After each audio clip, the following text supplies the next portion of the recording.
I am Roland Barthes. Forget the heavy dusty libraries for a moment. Let us go to a busy market in Delhi or a trendy cafe in Bangalore. To understand my ideas, we don't need a PhD.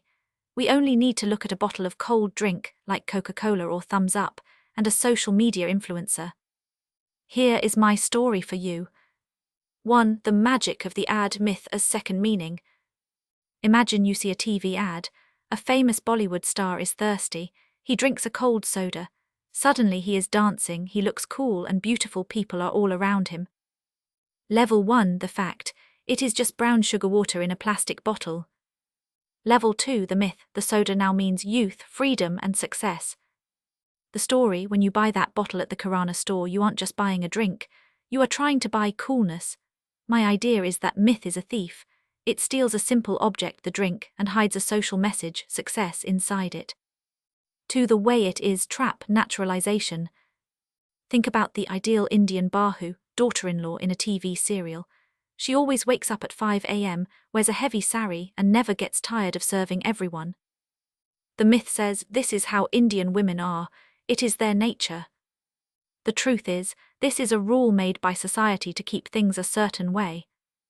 The story, my second idea, naturalization, is like a magic trick. It takes a made-up rule and makes it look like a natural fact. It makes you think, oh, that's just how it is. But as a student, you must ask, is it really nature, or is it just a story society told me? 3. You are the boss, the death of the author. Imagine your favorite Indian rapper releases a new song with deep lyrics. Everyone on YouTube is arguing. One person says, he wrote this for his ex-girlfriend. Another says, no, it's about the struggles of the city. The old way, everyone waits for the rapper to explain what he meant. My way, I say the rapper is dead, metaphorically. Once the song is out, his opinion doesn't matter more than yours. Let us look at a truly structural masterpiece, the great Indian novel by Shashi Tharoor. This book is a brilliant experiment. Tharoor takes the ancient story of the Mahabharata and places it over the modern history of the Indian independence movement. As Roland Barthes, I find this fascinating because he is playing with layers of meaning. 1. Myth as double layer meaning, the signified. In my theory, a sign can carry a second, hidden message.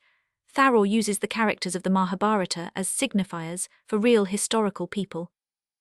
Level 1. The fact. You read about a character named Gangaji who is a great leader and wears a simple cloth. Level 2. The myth. Tharoor is actually talking about Mahatma Gandhi. The story. By using the old myth to tell a new history, Tharoor makes the history of India feel legendary and epic. He steals the power of the ancient gods to make the politicians of the 1940s look like giants. 2. Naturalization, making history look like destiny. Barthes says that myth makes human choices look like they were always meant to be. Tharoor shows us how Indian politics became a natural story. The myth says, the partition of India was like the Great War of Kurukshetra. It was unavoidable and written in the stars. The truth is, it was a social and political choice made by humans, the British and Indian leaders. The story, by writing the history of India as if it were the Mahabharata, Tharoor shows us how we naturalize our past.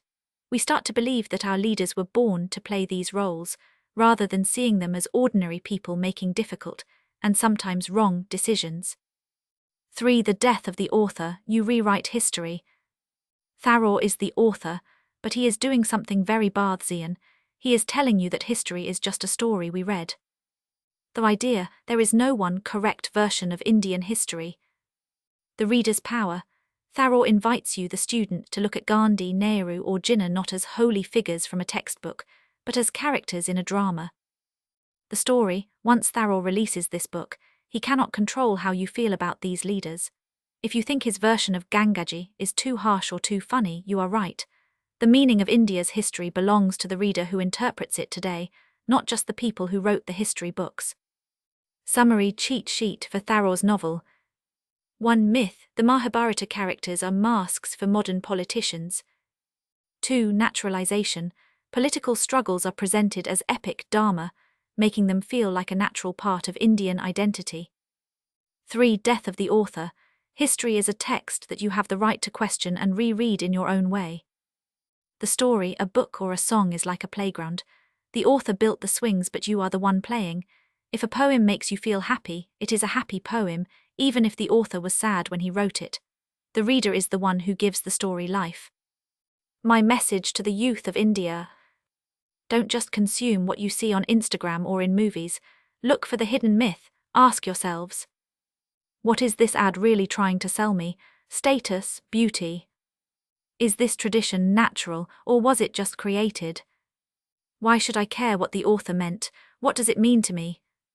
Let us pick a very famous example that every Indian youth has seen on TV or billboards: a fairness cream advertisement. By using my Barthes lenses, we can see that this 30-second ad is actually a powerful myth-making machine. Level 1 versus Level 2, the hidden message. When you look at the ad, what do you actually see?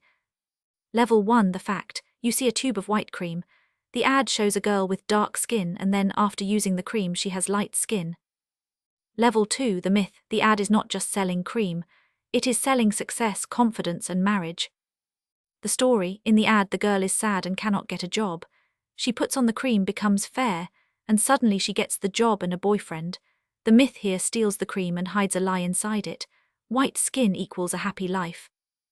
2. Naturalization, making a rule look like nature. This is the most dangerous part of the ad. It tries to make you think that being fair is naturally better. The myth says, it is a natural fact that fair people are more beautiful and successful.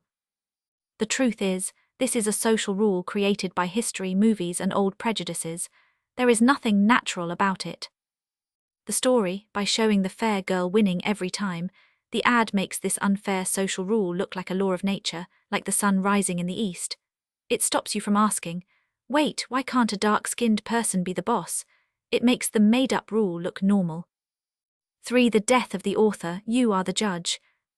The company that made the ad, the author, wants you to feel one thing: insecure, so you buy the product. They want you to think, I need this to be happy. My way, I say, forget what the company wants. You are the reader. Your power: you can look at the ad and say, I see what you are doing. You are trying to make me feel bad to take my money. I don't accept your meaning. The story: the moment you analyze the ad and see the trick, the author, the company, loses power over you. You decide what beauty means to you. The meaning of the image is in your head, not in the company's office.